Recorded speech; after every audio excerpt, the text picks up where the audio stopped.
இன்றைய நாளே தேவனுடைய வசனத்தை உங்கள் மத்தியில் பகிர்ந்து கொள்ள ஆண்டவர் கொடுத்த இந்த சந்தர்ப்பத்துக்காக நான் நன்றி செலுத்துகிறேன். ஆண்டவர் எனக்கு மனதிலே வைத்த கடந்த நாட்களிலே ஆண்டவர் வைத்த ஒரு காரியம்தான் இந்த பெந்தகோஸ்து நாளை குறித்ததானது. இந்த நாளை நான் தியானத்துக்கு எடுத்துக்கொண்ட வசனம் ஏசாயாவின் புத்தகத்திலே 52வது அதிகாரம் 1-2 வரை நான் வாசிக்க கேட்போம். எழும்பு எழும்பு சீயோனே, உன் வல்லமையை தரித்துக்கொள், தூசியை உதறிவிட்டு எழுந்திரு, எருசலேமே வீற்றிரு, சிறைப்பட்டு போன சீயோன் குமாரத்தியே, உன் கழுத்தில் உள்ள கட்டுக்களை அவிழ்த்துவிடு.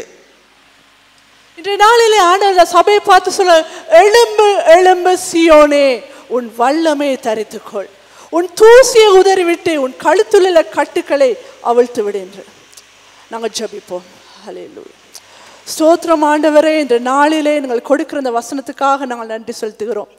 சபையாருக்கு நீங்கள் பேசுகிற இந்த வசனத்துக்குள்ளாக உங்களுடைய சித்தம் நிறைவேறும்படியாக நான் ஜெபிக்கிறேன். ஆண்டவரே, இந்த இடத்துல சுவாமி உங்களுடைய வசனத்தை கேட்கக்கூடிய செவிகளை நீங்கள் திறக்கும்படி ஜெபிக்கிறேன்.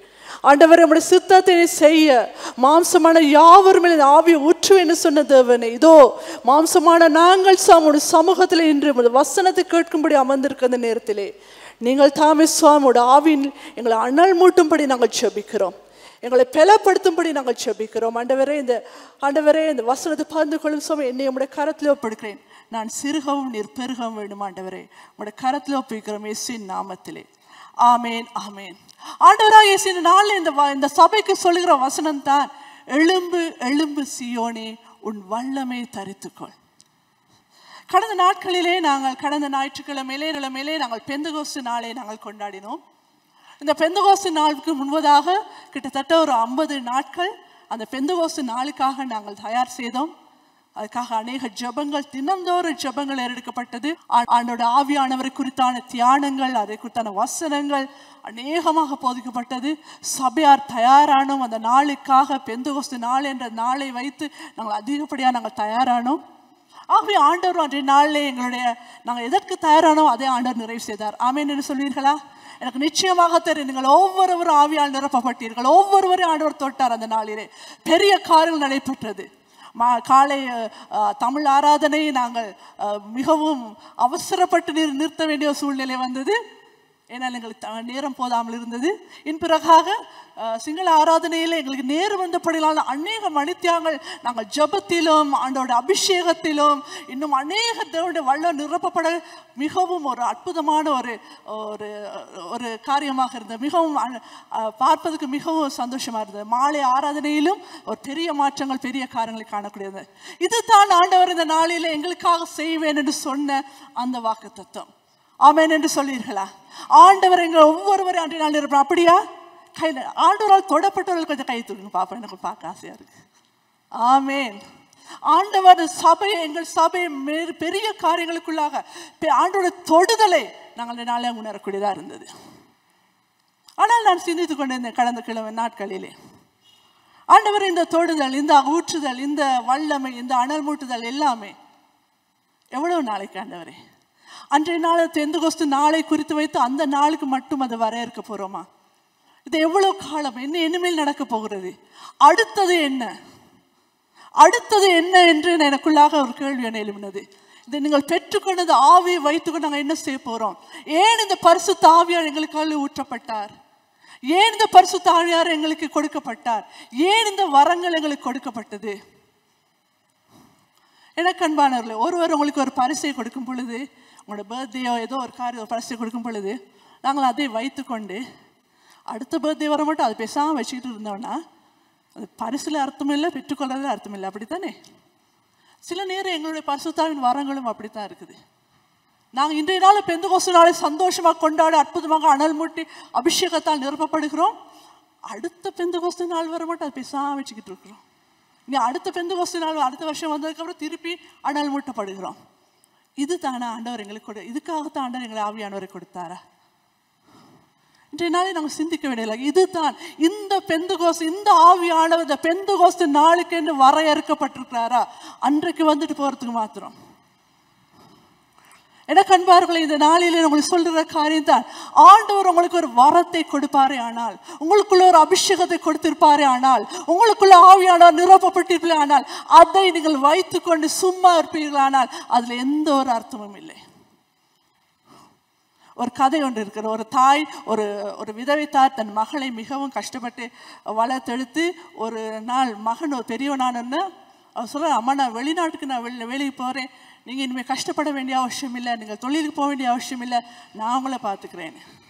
அதே போல் இந்த மகனும் போகிற வெளிநாட்டுக்கு போயிட்டு மாதந்தோறும் அவர் ஒரு கடிதம் இருக்கும், மாதந்தோறும் தபால் வருகிறது, மகன் நல்லா இருப்பதாக எல்லாமே நல்லா போகிறது.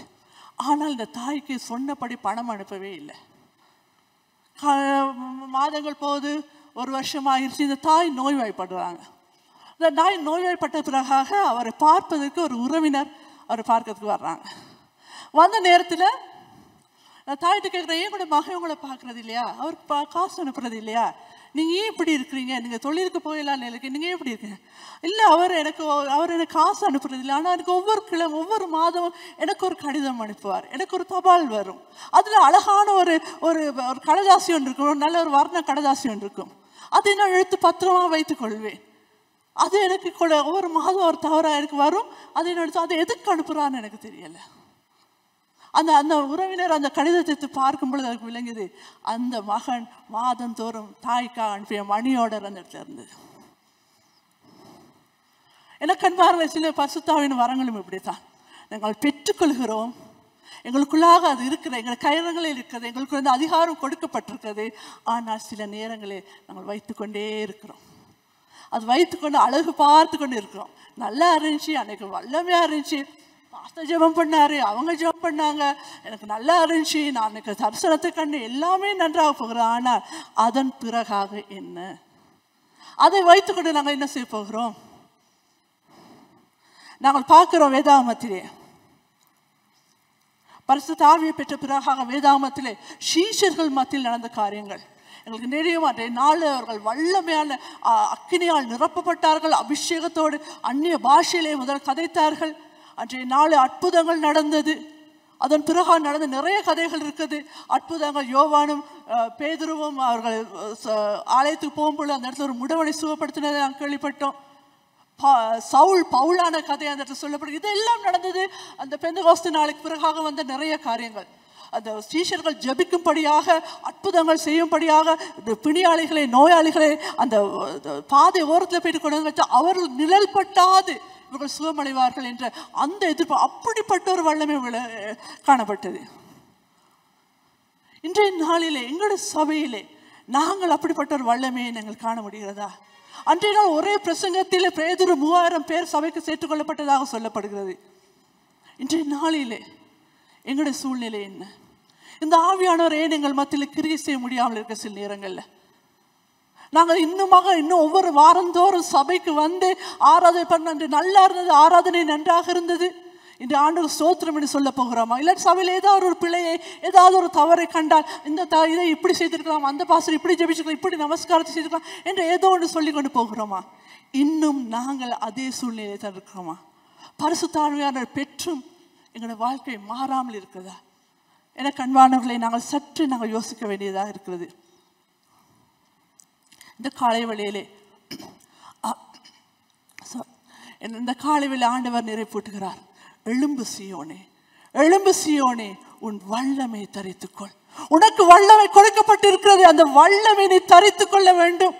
உன் தூசியை உதறி தள்ள வேண்டும். நீ உனக்குள்ள கட்டுக்களை நீ அவிழ்த்து போட வேண்டும். அதுதான் ஆண்டவர். இன்னும் நீ கட்டுக்குள்ளாக, நீ வல்லமை பெற்றும் நீ கட்டுக்குள்ளாக இருப்பதும், நீ வல்லமை பெற்றும் இன்னும் தூசியிலும் புழுதியிலும் வாழ்வது ஆண்டவர் சித்தம் இல்லை. என் அன்பானவர்களே, உங்களுடைய வல்லமை நீங்கள் தரித்துக் கொள்ள வேண்டும். ஆண்டவர்களுக்கு கொடுத்தது வல்லமை நீங்கள் பயன்படுத்த தெரிந்து கொள்ள வேண்டும். அதை எடுத்து பயம் இல்லாமல், என்ன காரியத்துக்கு கொடுக்கப்பட்டதோ, என்ன நோக்கத்துக்காக கொடுக்கப்பட்டதோ அதை எடுத்து பாவிக்கத்தக்க அந்த வல்லமை உங்களுக்கு இருக்கிறது. பிணியாளிகளுக்காக ஜெபிக்கிற வல்லமை உங்களுக்கு இருக்கிறது. தேசத்துக்காக ஜெபிக்கிற வல்லமை உங்களுக்கு இருக்கிறது. ஏதாவது ஒரு காரியத்தை கேள்விப்பட்டால் பாஸ்டர் வரமாட்டு பார்த்துருக்கா, நாங்கள் போய்ட்டு ஜெபிக்கிற வல்லமை உங்களுக்கு கொடுக்கப்பட்டுள்ளது. இது அன்றைய நாளை சீஷர் மத்தியில் மற்றும் மற்ற எல்லார் மத்தியிலும் ஆதி சபையிலே கொடுக்கப்பட்டது. இந்த வரத்தை நாங்கள் முற்று முழுதுமாக பாவிக்க வேண்டியவர்களாக இருக்கிறோம். என்னாலே முடியாது, எனக்குள்ளே சோர்வாக இருக்கு, எனக்கு பயமாக இருக்குது, அந்த காலங்கள் போய் ஆண்டவர் உங்களை பயமில்லாத தெளிந்த புத்தியுள்ள ஆவியை உங்களுக்கு கொடுத்திருக்கார் வேதம் சொல்லுகிறது. நாங்கள் வாசிக்க கேட்போம் எபேசியர் புத்தகத்தை 4ஆம் அதிகாரம் 22-24 வசனங்களே. அந்தபடி முந்தின நடக்கை குறிக்கிய மோசம் போக்கும் இச்சைகளாலே கெட்டுப்போகிற பழைய மனுஷனை நீங்கள் களைந்து போட்டு உங்கள் உள்ளத்திலே புதிதான ஆவி உள்ளவர்களாகி மெய்யான நீதியிலும் பரிசுத்தத்திலும் தேவனுடைய சாயலாக சிருஷ்டிக்கப்பட்ட புதிய மனுஷனை தரித்து கொள்ளுங்கள். உங்கள் உள்ளத்திலே புதிதான ஆவி உள்ளவர்களாகி புதிய மனுஷனை தரித்து கொள்ளுங்கள். புதிய ஆவி உங்களுக்கு கொடுக்கப்பட்டுள்ளது, புதிய வல்லமை கொடுக்கப்பட்டுள்ளது, அதை தரித்து கொள்ளுங்கள் என்று எபேசியர் சொல்லப்படுகிறது. அதாவது ஆண்டவர் ஏதேன் தோட்டத்திலே அந்த நாளிலே ஆதாமே ஏவாளே மனுஷனை உருவாக்கினது ஒரு நோக்கத்துக்காக. அந்த நோக்கம், அந்த வல்லமை, அந்த அபிஷேகம் எல்லாமே அந்த இடத்துல அவர்கள் இருந்தது. ஆனால் பாவம் அவர்களை வீழ்த்தி போட்டது. அவர்களால் அந்த அபிஷேகத்திലേക്ക് கிரியை செய்ய முடியாமல் போனது. பாவம் தொடர்ந்து வந்தது. ஆனால் பரிசுத்த ஆவியானவர் வந்த பொழுது அந்த இடத்துல சொல்லப்படும் உங்கள் உள்ளத்தில் புதிதான ஆவி ஊற்றப்பட்டது. ஆகவே மெய்யான நீதியிலும் பரிசுத்தத்திலும் தேவனுடைய சாயலாக தேவன் என்ன சித்தத்துக்காக அவங்களை சிருஷ்டித்தாரோ, என்ன நோக்கத்துக்காக சிருஷ்டித்தாரோ அந்த புதிய மனுஷனை தரித்து கொள்ளுங்கள் என்று ஆண்டவர் சொல்கிறார். இந்த புதிய மனுஷனை நாங்கள் தரித்து கொள்ள வேண்டும். ஆண்டவருடைய ஆவி எங்களுக்கு கொடுக்கப்பட்டது. நாங்கள் பழைய வாழ்க்கை திரும்ப வாழ இல்லை, திரும்பவும் ஆண்டவரை ஸ்தோத்திரம் என்று சொல்லி கொண்டு போக இல்லை. இன்னும் எங்களோட வாழ்க்கையில் ஒரு மாற்றம், இந்த சபைக்கென்று, இந்த ராஜ்யத்துக்கென்று நாங்கள் வேலை செய்ய வேண்டிய ஒரு காரியம் எங்களை இருக்கிறது. அதை நாங்கள் மறக்கக்கூடாது. பெந்தெகோஸ்து நாளே நான் ஏற்கனவே சொன்னபடி அந்த நாட்களில் பெரிய அற்புதங்கள் நடந்தது. நான் ஏற்கனவே சொன்னேன் என்னென்ன அற்புதங்கள் நடந்தது என்று. சீஷர்களாலே நிறைய வெளியரங்கமாக நிறைய அற்புதங்கள் நடைபெற்றது. அதே போல சீஷர்களால் செய்யப்பட்ட அற்புதங்கள் ஒன்று, சீஷர்களுக்கு உள்ளாக செய்யப்பட்ட ஒரு சில அற்புதங்கள் இருந்தது, சில மாற்றங்கள் இருந்தது. இன்றைய நாள் அந்த காரியங்களை குறித்து உங்களோடு நான் கதைக்க விரும்புவேன். சீஷர்களால் மற்ற அற்புதங்கள் நடந்து அவர்கள் ஜெபிக்கும் பொழுது அற்புதம் நடந்ததை நாங்கள் ஏற்கனவே பார்த்தோம். ஆனால் அவர்களுக்குள்ளாக ஏற்பட்ட மாற்றம் என்ன? இந்த அற்புதங்கள் நடைபெற அவர்களுக்குள்ளாக ஏற்பட்ட மாற்றம் என்ன? ஆண்டவர் எங்களுக்குள்ளாக, ஆவியானவர் எங்களுக்குள்ளாக ஊற்றப்படும் பொழுது நாங்கள் வெளியரங்கமாக கிரியை செய்வோம். ஆமென் என்று சொல்வீர்களா? உங்களோட ஆவி உங்களுக்குள்ளே இருப்போமானால், நீங்க ஆவியானவர் தொடப்பட்டு இருப்பீர்களானால், ஆவியானவர் ஊற்றப்பட்டு இருப்பீர்களே ஆனால் உங்களுடைய காரியங்கள் வெளியரங்கமாக தெரியப்பட வேண்டும். அது உள்ளுக்குள்ளாக வைத்துக்கொண்டு இல்லை, அது வெளியரங்கமாக தெரியப்படும். முதலாவது நாங்கள் பார்ப்போம் அந்த சீஷர்கள் மத்தியில் என்ன மாற்றங்கள் நடந்தது என்று நாங்கள் பார்க்க போகிறோம். அதுதான் முதலாவது, அவருடைய பயம் நீங்கியது. அவருடைய பயம் நீங்கியது. ஆண்டவர் இயேசுக்கு பயந்து ஆண்டவர் இயேசுவை மறுதளித்தவர்கள் ஆண்டவர் இயேசுவை குறித்து பயம் என்று பிரசங்கிக்க தொடங்கினார்கள். உங்களுக்கு தெரியும் நான் யாரை குறித்து சொல்கிறேன் என்று. பேதுரு அந்த இடத்திலே இயேசு அன்றைய நாளிலே காட்டி கொடுக்கப்பட்ட அந்த நாளிலே அவன் ஒரு சிறு பிள்ளை வந்து நின்று நீ இயேசுவோடு இருந்தால் தானே என்று கேட்டபொழுது அவன் பயந்தோடு போய் நான் இல்லை, நான் இருக்கவில்லை, அவரை அறியேன் என்று மறுதளித்து ஓடினான். ஆனால் அதே பேதுரு பெந்தெகோஸ்துக்கு பிறகாக எழுப்பி நின்று இயேசு கிறிஸ்துவை நீங்கள் சிலுவையில் அறைந்தீர்கள், அவர் உயிர்த்தெழுந்தார், அவரை குறித்து சாட்சி கொடுத்து பிரசங்கித்தான். இதுதான் பெந்தெகோஸ்து நாளின் வல்லமை. இதுதான் புதிதான ஆவினால் கொடுக்கப்பட்ட வல்லமை. இன்றைய நாள் உங்களுக்கு என்ன பயத்தை வைத்துக் கொண்டிருக்கீர்கள்? ஜபிக்க, ஊழியம் செய்ய, ஒருவருக்காக கைகளை வைத்து ஒருக்காக ஜபிக்க இன்னும் நீங்கள் பயந்து கொண்டிருப்பீர்களானால் இன்றைய நாள் ஆண்டவர் சொல்றார், உன்னுடைய தூசியை நீ களைந்து போடு, உன் தூசியை நீ களைந்து போட்டு உன் வல்லமை எடு, உன் வல்லமை தரித்துக் கொள்ள ஆண்டவர் சொல்லுகிறார். இன்னுமாக ஊழியத்துக்கு எங்களுக்கு அநேக தேவை ஊழியங்களுக்கு, ஆனால் இன்னும் எனக்கு முடியாது சிஸ்டர், எனக்கு முடியாது பாசம் சொல்றதுக்கு அந்த கதைகள் தான் இன்னும் எனக்கு கேட்டுக்கொண்டிருக்கு. எனக்கு பயமா இருக்குது. பைபிள் வாசிக்க சொன்னா சில எனக்கு பயமா இருக்கு, தடுமாறு. பயத்தை அகற்றி போடுங்க. இந்த வல்லமை உங்களுக்குள்ள ஊற்றப்பட்டு இருக்குமா, இனிமேல் பயம் என்ற வார்த்தை உங்களுக்குள்ளே வரக்கூடாது. ஆமேன், ஆமேன், ஆமாம். பயப்படாமல் சொல்லுங்க, அதையாது பயம் என்று சொல்லுங்க. ஆண்டவர் எனக்கு பழமும் தெளிந்த புத்திமுள்ள ஆவியை கொடுத்திருக்கார். ஆமேன், ஆமேன். ஆகவே இந்த நாளில் அந்த சீஷர்கள் எழுந்து பயமின்றி தேவனை குறித்து பிரசங்கிக்க துணிந்தார்கள். எதற்காக ஓடி எழுந்தார்கள்? யாரை குறித்து பயப்பட்டார்களோ அவர்கள் முன்பதாக எழுந்து அவர்களை பிரசங்கிக்க தொடங்கினார்கள். இரண்டாவதாக அவர்கள் இயேசுவை முன்னிலைப்படுத்தினார்கள். உங்களுக்கு தெரியும் பேதுருவை பற்றி. பேதுரை பற்றி சில விஷயங்கள் கேள்விப்பட்டேன். பேதுரை எப்பவுமே தன்னை கொஞ்சம் முன்னுக்குள்ளே வைத்துக்கொள்ள பார்க்க ஆசைப்படுகிற ஒருத்தர். எப்பொழுதுமே அவர் எல்லாத்துக்கும் கொஞ்சம் முன்னுக்கு ஓடுவார். முன்னுக்கு போயிட்டு எதையுமே அவர் தான் முன்னுக்கு ஓடுறாரு, முந்திரி கொட்டான்னு சொல்லுவாங்க. சில நேரம் அவர் முன்னுக்கு போகிற நேரங்களை அநேகம் பார்த்துருக்கோம். ஒரு தடவை ஆண்டவர் இயேசு தண்ணீரில் நடந்து வரும் பொழுது அவருக்கு தேவைப்பட்டது மற்ற சீஷர் முன்னாடி நான் கொஞ்சம் ஒரு ஹைலைட் ஆகணுன்ற ஒரு இதன் தேவைப்பட்டுச்சு. அப்போ அவர் சொன்னார், ஆண்டவர் இயேசு நானும் நடக்கணும் உங்களை போலவே. அவரு டக்குன்னு கடலில் குளிச்சு அவரும் நடக்க தொடங்கினாரு. என்ன அதே நேரம் இன்னொருத்தர இயேசு வந்து சீஷரோட பாதங்களை கழுவி கொண்டிருக்க நேரம் அவர் சொன்னார், ஆண்டவரே என் பாதங்களை மாத்திரமில்லை என் தலையும் என் கைகளையும் என் சரீரத்தை நீங்கள் கழுவ வேண்டும். ஏன்னா அவருக்கு எப்பயுமே கொஞ்சம் முன்னுக்கு மற்ற சீஷர்களை பார்க்கிலும் நான் முன்னுக்கு இருக்கணுன்ற ஒரு ஆசை இருந்திருக்கு. இந்த இடத்துல பார்க்குற இந்த பேதுரு அன்றைய நாளை பிரசங்கிக்க போல தனியா போயிட்டு அவனோட பிரசங்கத்தை பண்ணல. அவன் இடத்துல சொல்லப்பட அவன் 12 கூட எழுந்து நின்றான். அவன் எல்லா சீஷர்களோடும் எழுந்து நின்று ஒருமைப்பட்டவனாக ஆண்டவரை பிரசங்கிக்கிறான். அந்த இடத்துல அவனுடைய அந்த தான் முன்னில் இருக்க வேண்டும் அந்த நிலை இருக்கவில்லை. தான் முன்னுக்கு போகணும், தன்னை எல்லாரும் பார்க்கணும், தன்னை எல்லாம் அடையாளப்படுத்தணும், தன்னை எல்லாரும் அப்ரிஷியேட் பண்ணணும், அந்த நிலைமை இல்லை. ஆனால் அவனுக்குள்ள இருந்தது ஆண்டவரை குறித்து பிரசங்கிக்கணும், ஆண்டோட ராஜ்யத்தை குறித்து பிரசங்கிக்கணும், ஆண்டவர் தான் எனக்கு தேவை என்று அந்த ஆண்டவரை முன்னிலைப்படுத்துறனாக இருந்தான். இன்றைய நாளில் நாங்கள் எதுக்காக ஜெபிக்கிறோம், என்னக்கா சில நேரங்களில் நாங்கள் சாட்சி சொல்ல போல எங்களோட பேர்களையும் சொன்னால் இந்த சிஸ்டர் ஜெபிச்சனால எனக்கு அற்புத நிகழ்ச்சின்னு சொன்னால் எங்களுக்கு கொஞ்சம் சந்தோஷமா இருக்கும். தயவுசெய்து அந்த சந்தோஷத்துக்கு நாங்கள் தேட வேண்டாம். அதை விட நீங்கள் சந்தோஷப்படுங்க, உங்களுடைய பேர்கள் தேவனுடைய ராஜ்யத்திலே அவருடைய புத்தகத்தில் எழுதப்பட்டிருக்கிறது.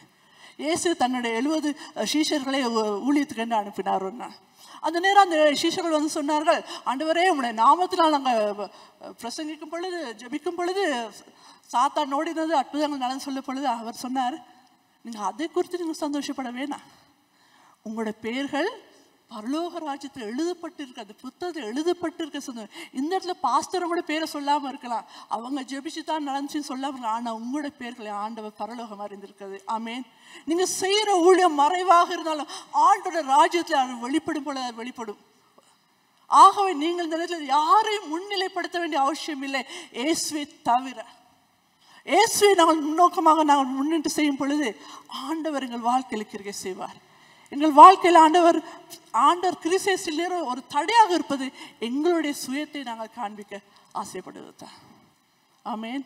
இந்த நாளிலே நாங்கள் அந்த காரியத்தில் இந்த நாளிலே பேதுருடைய வாழ்க்கையை பார்க்கும் பொழுது அவன் முற்று முழுதும் மாற்றப்பட்ட ஒரு மனுஷனாக அந்த நாளை பிரசங்கம் பண்ணினான். 3வது காரியம் தான் ஒற்றுமை.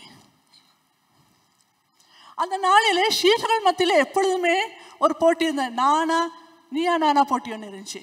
நான் முதல்வனா, நான் முன்னுக்குல, நான் தலைவனா, யார் இயேசு வச்சு அன்பு செய்கிறாரு, யாரை தேடி போகிறாரு, யாரை இயேசு கூட கதைக்கிறார், இந்த விஷயமா இந்த நேரம் அவங்களுக்கு நான் பெரியவனா நீ பெரியவனா என்ற அந்த போட்டி எப்பொழுதுமே இருந்தது.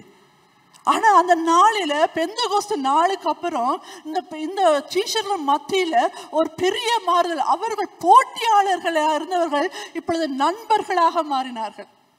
அவர்கள் எல்லாரும் ஒன்றாக இருந்து கிரியை செய்ய தொடங்க, ஒன்றாக வேலை செய்ய தொடங்கினார்கள். அந்த நாள் அந்த ஆவியை பெற்றபோது அவர்களுக்குள்ள ஒரு ஒற்றுமை, ஒரு ஐக்கியம் வந்தது. எல்லாம் அவர்களுக்குள்ள இருந்த பழைய மனுஷர்கள், பழைய சிந்தனைகள், பழைய நினைவுகள் எல்லாமே அகன்று போய் அந்த நாள் அவர்களுக்கு ஒரு ஐக்கியம் வந்தது. அந்த நேரத்தில் அது நாங்கள் பார்க்குறோம், பேதுருவும் யோவானும் அந்த ஆலயத்தில் போயிட்டு அந்த முடவனை சுகப்படுத்துகிற நேரம் அவர்கள் நான் போயிட்டு ஜெபிக்கிறதா என்று அவர்களுக்கு காணல.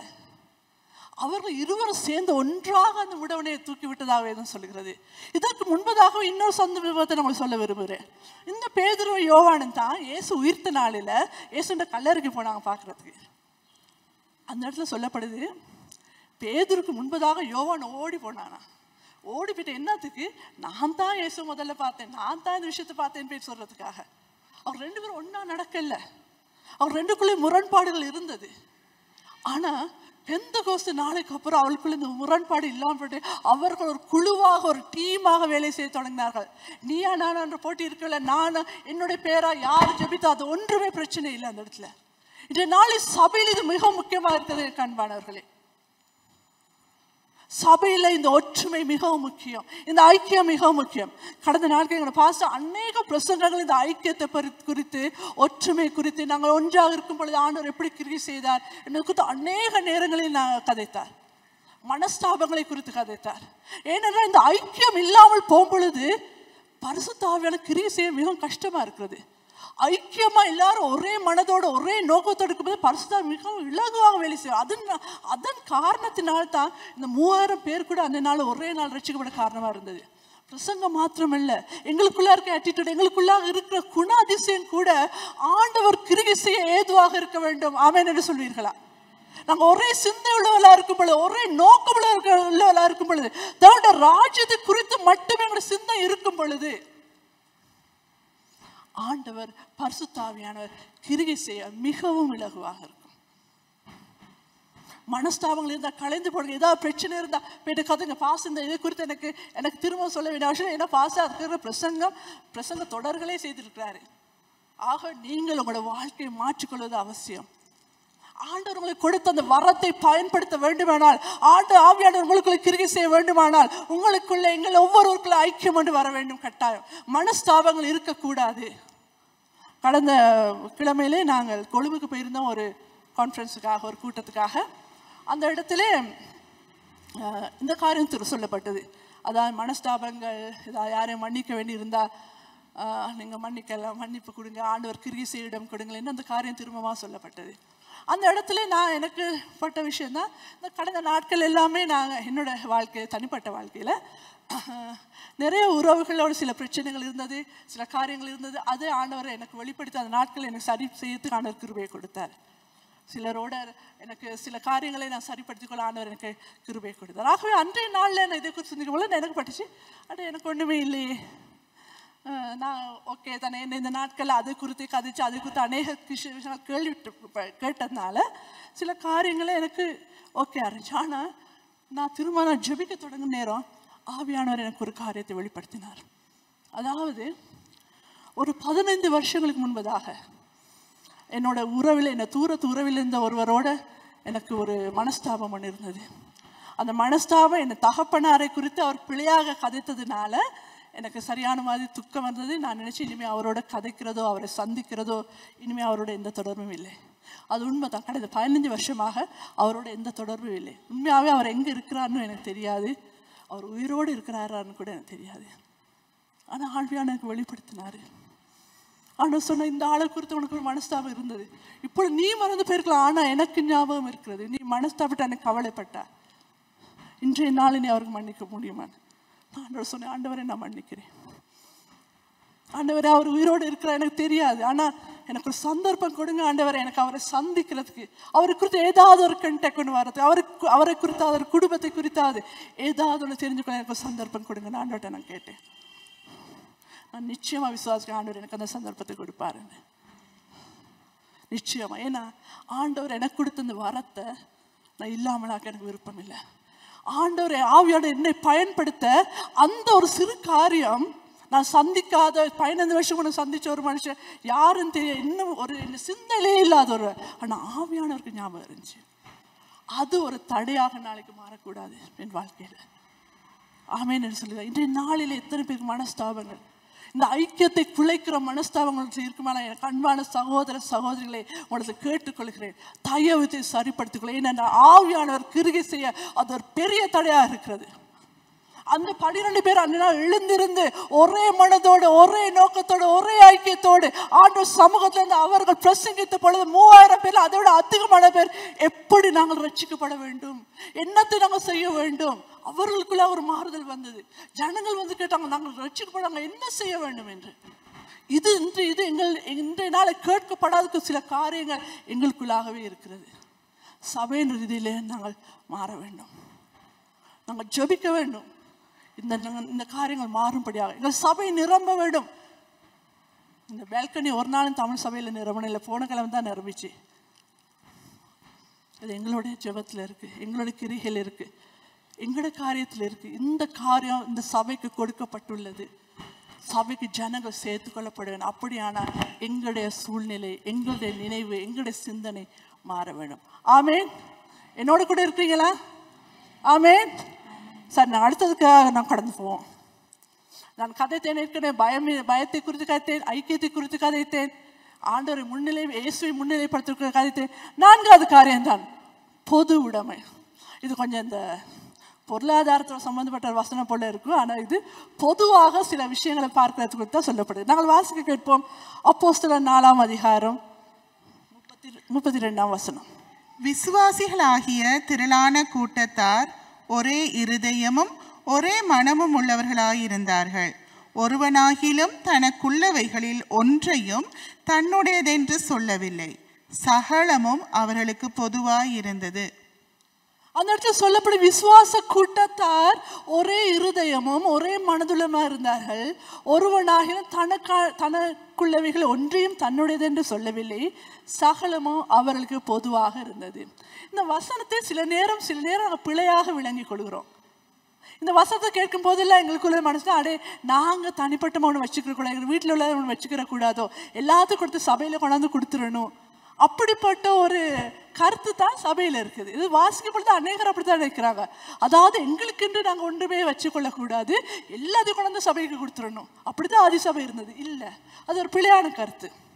உண்மையாகவே நான் ஏற்கனவே சொன்னபடியாக அன்றைய நாளே ஜனங்கள் திரளாக ஆண்டோடைய சபைக்கு சேர்த்து கொள்ளப்பட்டார்கள். 3000 பேர், அடுத்த 1000 பேர், பல இடங்களில் பல ஊழியங்கள் நடந்து ஆவியார் ஊற்றப்படும் பொழுது அநேக ரட்சிப்புகளை வர தொடங்கினார். ஆகிய சபையானது வளர தொடங்கியது.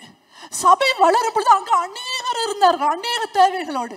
சபை ஒன்று வரும் பொழுது, சபை ஆட்கள் ஒன்றிணையும் போது அந்த இடத்துல தேவைகளும் வரும்.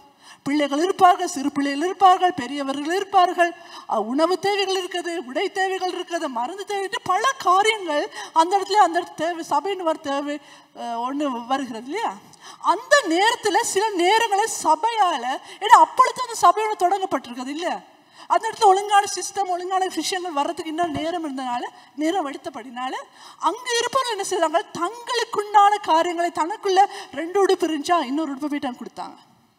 தங்களுக்குள்ள தாங்க 5 பேர் சமைக்கிறோமா, இன்னொரு 6ஆவது இன்னொரு ஆளுக்கு கூட சமைச்சு போயிட்டு இன்னொரு பார்சலில் போயிட்டு கொடுத்தாங்க. இதுதான் அவர்கள் தங்களுக்குள்ள ஆசீர்வாதம், தங்களுக்கு ஆண்டவரால் கொடுக்கப்பட்டது ஏதோ அதை மற்றவர்களோடு பகிர்ந்து கொண்டதான் இந்த வசனம் சொல்லுது. ஏனென்றால் அவர்களுக்கு தேவைப்பட்டது எனக்கு இல்லை, எனக்கு நாளைக்குரிய உணவு இல்லை, ஆனால் ஆண்டவருடைய ராஜ்யம், ஆண்டவர் ராஜ்யத்தை ஜனங்கள் சேர்த்துக் கொள்ளப்பட வேண்டும். ஆகோ அந்த இடத்துல ஆண்டவர் சொல்லப்படலை, இந்த இடத்துல ஆண்டவர் இன்னும் சொல்லப்படல, அந்த இடத்துக்கு ஆட்கள் அனுப்பணும், அவர்கள் பயணத்துக்கு தேவையான பொருட்களை கொடுத்து அனுப்பணும், அவர்கள் தேவைகளை சந்திக்கப்படணும். இதுதான் என்னுடைய நோக்கமா இருந்தது. ஆகவே அவர்கள் இருந்த காரியத்தை அவர்கள் வந்து சபையிலே பகிர்ந்து கொண்டார்கள். இதுவும் சபை வளர்ச்சிக்கு மிகவும் முக்கியமான ஒரு விஷயம். சபை வளர்ச்சி, உங்களிடத்துல ஏதாவது காரியம் இருக்குமே ஆனால் அது எனக்கு என்று நாங்கள் வைத்துக்கொள்ளாமல் நாங்கள் மற்றவர்களுக்கு பகிர்ந்து கொடுக்கும் பொழுது, இதை நாங்கள் யாருக்கும் சொல்ல வேண்டிய அவசியம், பாஸ்டர் வந்து பெர்மிஷன் கேட்க வேண்டிய அவசியமே இல்லை. ஆனால் நாங்களாக சென்று சில தேவைகளை சபையிலே நாங்கள் காண்கிறோம், எங்களோடு ஒன்றாக அமர்ந்திருக்கிறவர் எங்கள் பக்கத்தில் இருக்கிற தேவையை நாங்கள் காண்கிறோம். அதை நீங்கள் அலட்சியம் பண்ண வேண்டாம், அதை நீங்கள் நெக்லெக்ட் பண்ணிட்டு போக வேண்டாம். உங்களுக்குள்ள ஆவியானவர் இதை வைத்து, அந்த வரத்தை வைத்திருக்கிறார். நன்மை செய்யும்படி தேவையான அனைத்து கிருபையும் ஆண்டவர் கொடுக்கப்பட்டது வேதம் சொல்ல. எங்களுக்கு நன்மை செய்யும்படி நாங்கள் அழைக்கப்பட்டிருக்கிறோம். எங்களுக்குள்ள நன்மையை ஆண்டவர் கொடுத்திருக்கிறார். சில நேரம் ஒரு நன்மையை செய்து நாங்கள் பெருமை பாராட்ட நேரம் இருக்கு. உதாரணம் சொல்ற, ஒரு ரைஸ் குக்கர் இருக்கு. ரைஸ் குக்கர்ல நாங்கள் ஒரு சோறு சமைச்சா அதுக்கு வந்து நாங்கள் பெருமைப்படாது, இந்த ரைஸ் குக்கர் சோறு இன்னைக்கு சமைக்கிறது சந்தோஷப்படுவோமா? ஏன்னா அந்த ரைஸ் குக்கர் இருக்கிறது அதுக்கு தான் அது செய்யப்பட்டு இருக்குது. அதை நீங்கள் உடுப்பாயின் பண்ணியிருந்தா நீங்கள் வந்து சொல்லலாம். ஆனால் அந்த ரைஸ் குக்கர் இருக்குது, அந்த அரிசியை போட்டு அதுக்குரிய அந்த சோறை செய்யறதுக்காக, அந்த உணவை செய்யறதுக்காக அது உருவாக்கப்பட்டிருக்குது. ஆகவே நாங்களும் நற்கிரியை செய்வதற்காக உருவாக்கப்பட்டிருக்கிறோம். பெருமைப்படுறதுக்கு ஒன்றும் இல்லை, நான் இதை செய்துட்டேன், நான் தான் செய்தேன் சொல்றதுக்கு உரிமை இல்லை. ஆண்டவர் எங்களுக்குள்ள நற்கிரியை செய்வதற்கான வல்லமை கொடுத்திருக்கார். அதை நாங்கள் ஒரு படி நாங்கள் ஆசீர்வதிக்கப்பட்டிருப்போமானால் மற்றவர்களை பார்க்க ஒரு விதத்தில் ஏதாவது ஒரு விதத்தில் நாங்கள் உயர்வுகளில் இருப்போம். அந்த உயர்வை மற்றவர்களை பகிர்ந்து கொள்வதாக இருப்போம். அந்த உயர்வுக்குள்ளாக மற்றவர்களை ஆசீர்வதிப்பதற்காக நாங்கள் இருப்போம். எங்களோட சபைகளில் கூட உங்களோட தசமா காணிக்கைகள் அதெல்லாம் கொடுக்கும் பொழுது ஆண்டோட ராஜ்யத்துக்காக கொடுக்குறீர்கள், சபைக்கு கொடுக்கல யாரும். ஆண்டோட ராஜ்யம், எங்களுடைய ஆண்டோட ராஜ்யத்தை எப்படி நாங்கள் இன்னும் அதிகரிக்க, இன்னும் நாங்கள் செய்யத்தக்கதாக, இன்னும் முன்னுக்கு போகத்தக்கதாக ஏதோ ஒரு விதத்தில் நாங்களும் ஒரு உதவியா இருக்கிறோம். எங்களோட சபை இந்த தரிசனம் தான் கிராமத்துக்கு ஒரு சபை என்று, அந்த தரிசனத்துக்கு நாங்கள் போகணும். இன்னும் பல இடங்கள் சந்திக்கப்படாங்க, அந்த இடத்துக்கு ஆட்களை நாங்கள் அனுப்ப வேண்டியதெல்லாம் இருக்கிறோம். அந்த நீங்கள் கொடுக்குற ஒவ்வொரு காணிக்கையும் நாங்களும் அதற்கு நாங்கள் உத்தரவாதம் கொடுப்பவர்களாக இருக்கோம். சில நேரம் நீங்கள் பார்த்துருப்பீங்க, சபையில் நாங்கள் சொல்கிறது இருக்குது, நீங்கள் இந்த போன மாதத்தில் எங்களுக்கு இவ்வளோ கிடைச்சது, இதுக்குள்ளாக இந்த ஊழியங்களை நாங்கள் செய்தோம். ஏன்னா எங்களுக்குள்ளும் நாங்கள் எந்தெந்த இடத்தில் நாங்கள் முன்னேறி போகிறோம், எந்தெந்த தேவைகள் சந்திக்கப்படுது, உங்களோட உதாரத்துவ காணிக்கைகள்னால எங்களோட ஊழியங்கள் எப்படி சந்திக்கப்படுகிறது என்பதை காண்பதற்கு நாங்களும் பொறுப்புள்ளவர்களாக இருக்கிறோம். ஆகவே நாங்கள் இந்த நாளிலே தேவனுடைய ராஜ்யத்திலிருந்து கொடுப்பதையும் மிகவும் நாங்கள் ஆசையாக, அதை ஒரு சுமையாக எடுக்க வேண்டாம், அது ஒரு கஷ்டமான ஒரு காரியம் இல்லை. ஏன்னா எங்களோட சிந்தை தேவனுடைய ராஜ்யமா இருந்தா, ஆக்கள் ரட்சிக்கப்பட வேண்டும் என்ற சிந்தையா இருந்தா, இதுதான் எங்களுடைய நோக்கமாக இருக்குமே. ஆனால் நாங்கள் ஒரே சிந்தனையோட கூட நாங்கள் தேவனுடைய ராஜ்யத்துக்கு கொடுப்போம். அன்றைய நாள் ஆதி சபையில் இது இப்படித்தான் நடந்தது. இதைத்தான் அவர்கள் ஒரு பொது உடைமைன்னு சொன்ன எல்லா காரியங்களும் பொதுவாக எண்ணப்பட்டது. அவர்களால் முடிந்ததை செய்தார்கள். ஆமேன், ஆமேன். இனிமேல் தேவனுக்கு என்று கொடுக்கும் பொழுது உங்களுடைய சிந்தை சபைக்கு என்று கொடுப்பதாலாம் நீங்கள் அசெம்பிளியோட கண்டிக்க கொடுக்கவில்லை. என் சகோதர சகோதரிகளை நீங்கள் ஞாபகத்தில் வைத்துக் கொள்ளுங்கள். அது தேவனுடைய ராஜ்யத்துக்கு நீங்கள் கொடுக்கிற ஒரு விதையாக இருக்கிறது. ஆமேன். தேவனுடைய ராஜ்யத்துக்கு என்று நீங்கள் கொடுக்கிறீர்கள். அதை நாங்கள் சந்தோஷமாக, உற்சாகமாக, உதாரத்துவத்தோடு நாங்கள் செய்வோம். கடைசியாக ஒரு காரியத்தை நான் சொல்லி முடிக்க விரும்புகிறேன். அதுதான் ஜெபம். அந்த நாட்களிலே தேவனுடைய சீஷர்கள் செய்த ஜெபத்தில் கூட ஒரு பெரிய ஒரு மாறுதலை கண்டோம். நாங்கள் வாசிப்போம் அப்போஸ்தலர் 4:32. உம்முடைய பரிசுத்த பிள்ளையாகிய இயேசுவின் நாமத்தினாலே அடையாளங்களும் அற்புதங்களும் நடக்கும்படி செய்து பிணியாளிகளை குணமாக்கும்படி உம்முடைய கரத்தை நீட்டி உம்முடைய ஊழியக்காரர் உம்முடைய வசனத்தை முழு தைரியத்தோடு சொல்லும்படி அவர்களுக்கு அனுக்கிரகம் செய்தருளும் என்றார்கள். அவர்கள் ஜெபம் பண்ணின போது அவர்கள் கூடியிருந்த இடம் அசைந்தது. அவர்கள் எல்லாரும் பரிசுத்த ஆவியினால் நிரப்பப்பட்டு தேவ வசனத்தை தைரியமாய் சொன்னார்கள். இந்த இடத்துல சீஷர்கள் இந்த மாதிரி ஜெபித்தாலும் சொல்லப்படுகிறது. நான் சற்று யோசிப்போம், அவங்க முன்னுக்கு எப்படி ஜெபிச்சாங்க, இந்த பெந்தெகோஸ்து நாளுக்கு முன்னதாக எப்படி ஜெபிச்சாருங்கன்னு. நிச்சயமாக தெரியும். அவர்கள் ஜெபித்தது என்ன? எனது ஆகாரத்தை எங்களுக்கு தாங்க, என் பாவங்களை மன்னிங்க, தீமை அணுகாதவனை என்னை பாதுகாத்து கொள்ளுங்க, எனக்கு தாங்க, எனக்கு தாங்க, எனக்கு தாங்கன்னு ஜெபிச்சாங்க. இது நிச்சயமாக ஆண்டவரை இயேசு சொல்லி கொடுத்த ஜெபம் தானே, இல்லைன்னு சொல்லலை. ஆனால் ஆண்டவர் இயேசுக்கு கூட தெரியும் இவங்களுடைய சிந்தை இதில் தான் இருக்கு. எனக்கு நான் எதை பெற்றுக்கொள்ளலாம், எனக்கு எது தேவை என்ற அந்த சிந்தை மாத்திரமே இருந்தது. தேவனுடைய ராஜ்யத்துக்கு ஒரு சிந்தை அவளுக்கு இருக்கவில்லை. ஆண்டவர் இயேசும் ஒரு ஜெபத்தை அவளுக்கு கற்றுக் கொடுத்தார். ஆனால் இந்த பெந்தெகோஸ்து நாளைக்கு அப்புறம் அவருடைய ஜெபத்தில் எவ்வளவு பெரிய மாறுதல்னு பாருங்க. அவங்க ஜெபிக்கிறாங்க, அடையாளங்களும் அற்புதங்கள் நடைபெற வேண்டும், பிணியாளிகள் சுகமாக வேண்டும், ஊழியர்கள் தம் வசனத்தை முழு தைரியத்தோடு பிரசங்கிக்க வேண்டும். இதுதான் நம்முடைய ஜெபம். தேவனுடைய ராஜ்யத்துக்கு தேவனுடைய சித்தத்தின்படி செய்யப்பட்ட அந்த ஜெபத்தின் நிமித்தம் அவர்கள் இருந்த இடம் அசைந்ததான். அவர்கள் இடம் தேவனுடைய ராஜ்யத்தின் தேவைக்கு அவருடைய சித்தத்தின்படி செய்யப்பட்டது. எனக்கு என்று யாரும் என் பிள்ளைக்கு சுகத்தை தாங்க, எனக்குரிய காரியம் செய்யுங்க, என் பிள்ளைக்கு ஸ்கூலுக்கு போறதுக்கு வழியை காட்டுங்க, யாருமே கேட்கல. அவர்கள் ஜெபித்த தேவனுடைய ராஜ்யத்துக்கு அவருடைய சித்தத்தின் செய்யப்பட்ட ஜெபம். இன்றைய நாளில் உங்களுடைய ஜெபம் எப்படி இருக்கிறது? அநேக நேரம் எங்கள் ஜெபங்கள், நானும் கூட தான் சில நேரங்களில் எங்களோட தேவைன்னு வரும் பொழுது நாங்கள் அதை முன்னிலைப்படுத்தி தான் நாங்கள் ஜெபிப்போம். ஆண்டவர், இந்த நாள் இந்த காரியம் எனக்கு சந்திக்கப்பட வேண்டும், இந்த நாள் என் பிள்ளையோட காரியம் சந்திக்கப்பட வேண்டும், இந்த நாள் அவன் ஸ்கூல் போது இந்த காரியம், இது தான் எங்களுக்கு. அது உண்மை, பிள்ளை என்று நான் சொல்லலை. ஆனால் அதை விட உங்களை அழைத்த அழைப்புக்கு நீங்கள் உண்மையுள்ளவர்களாக இருக்க வேண்டும். உங்கள் தேவனுடைய ராஜ்யத்தை குறித்தான சிந்தை உங்களுக்குள்ளாக இருக்க வேண்டும். இன்றைய நாளில் எனக்குள்ளாக யார் ரட்சிக்கப்படுவார்கள், எனக்குள்ளாக தேவனுடைய வசனத்தை யார் பெற்றுக்கொள்வார்கள், நான் ஜெபிக்கும் பொழுது ஒரு அற்புதம் நடைபெற வேண்டும் என்று நீங்கள் காலையிலே கேட்பீர்களானால், ஆனால் நிச்சயமாக அந்த மனுஷன் உங்கள் முன்னாலே கொண்டு வருவார். என் சகோதர சகோதரிகளே, யாருமே பிளான் பண்ணி இதுக்கு ஊழியத்துக்குன்னு போக வேண்டிய அவசியம் இல்லை. இன்னைக்கு என்ன ஊழிய நான் இன்னைக்கு போய்ட்டு ஜெபிக்கிறேன் இல்லை. இன்றைய நாள் நீங்கள் ஆஃபீஸுக்கு போகும்போது, தொழிலுக்கு போகும்போது, உங்களுடைய காரியங்களுக்காக புறப்படும் போது ஆண்டவர்கிட்ட ஒரு வார்த்தைக்கு, ஆண்டவரே இன்றைய நாள் உம்முடைய சித்தம் நடைபெற என்ன எடுத்து பாவீங்க, உம்முடைய சித்தம் என்ன, நீர் கொடுத்த வரத்தை பாவிக்க எனக்கு ஒரு சந்தர்ப்பத்தை கொடுங்க. நான் ஒருவருக்கு கதைத்தால் கூட அதற்குள்ள தேவனுடைய வசனத்தை அவருக்கு சொல்லக்கூடியதா இருக்க வேண்டும். ஒரு ஆறுதலின் வார்த்தை எனக்குள்ள அது புறப்படட்டும். ஆண்டோட சித்தம் இதுவாகத்தான் இருக்கிறது. எனக்கு அன்பானவர்களே, நாங்கள் ஒவ்வொரு நாளும் எங்களுடைய சுயத்தை குறித்து நாங்கள் ஜெபிக்கிறோம். எங்களுடைய தனிப்பட்ட எங்களுடைய சுயநலமான ஜெபங்கள் ஒவ்வொரு நாளும் ஆண்டவருக்கு அருவருப்பாக இருக்கிறது. உண்மையை சொல்றேன், ஆண்டவருக்கு இந்த நாள் உங்களோட ஜெபத்தில் ஒரு மாறுதல் தேவை. எத்தனை பேர் இந்த ஊழியக்காரர்களுக்காக ஜெபிக்கிறீர்கள்? போதர்களுக்காக எங்களோட ஜெபங்கள் எங்களுக்கு மிகவும் அவசியமாக இருக்கிறது. எங்களோட ஊழியங்கள் செய்ய எங்களோட போதகருக்கு, எங்களோட தலைமை போதகருக்காக நாங்கள் ஜெபிக்க வேண்டியது முக்கியம். எங்களோட ஊழியம் செய்கிற ஒவ்வொரு போதர்களுக்காக பல கஷ்டங்கள், பல சத்துருவின் அட்டாக் அவர்கள் வாழ்க்கையில் இருக்கிறது. பல விதங்களை சத்துரு எங்களை தாக்கி கொண்டிருக்கிறார். பல பிரச்சனைகள், பல காரியங்களை நாங்கள் சோர்வடைந்து போகிற நேரங்கள் இருக்கு. சில யாருக்கும் தெரியாம இருக்கா, நீங்க இருக்க பாஸ்டர் எப்பவுமே ஜெபிக்கிறதுக்கு ரெடியா இருக்க இல்ல. சில நேரம் நீங்க ஜெபிக்க சொன்ன நேரம் எங்களுக்கு ஜெப தேவையான நேரங்கள் அநேக நேரம் இருக்குது. நாங்கள் சிறு சிறு விஷயங்களுக்காக கால் பண்ணி பாஸ்டர் இதுக்காக ஜெபிங்க, அதுக்காக நல்லது. அவங்களுக்கு ஜெபிக்கிறதுக்காக அவங்களுக்கு ஊழியம் செய்யறதுக்கு தான் நாங்களும் இருக்கிறோம். ஆனாலும் ஞாபகத்தில் எடுத்துக்கலாம், உங்களுடைய ஜெபங்கள் எங்களுக்கு தேவையா இருக்கிறது. நாங்கள் மிகவும் அவசியம். ஏனென்றால் தேவனுடைய ராஜ்யத்தை கட்டுகிற பிரதான ஒரு ஊழியத்திலே நாங்கள் இருக்கிறோம்.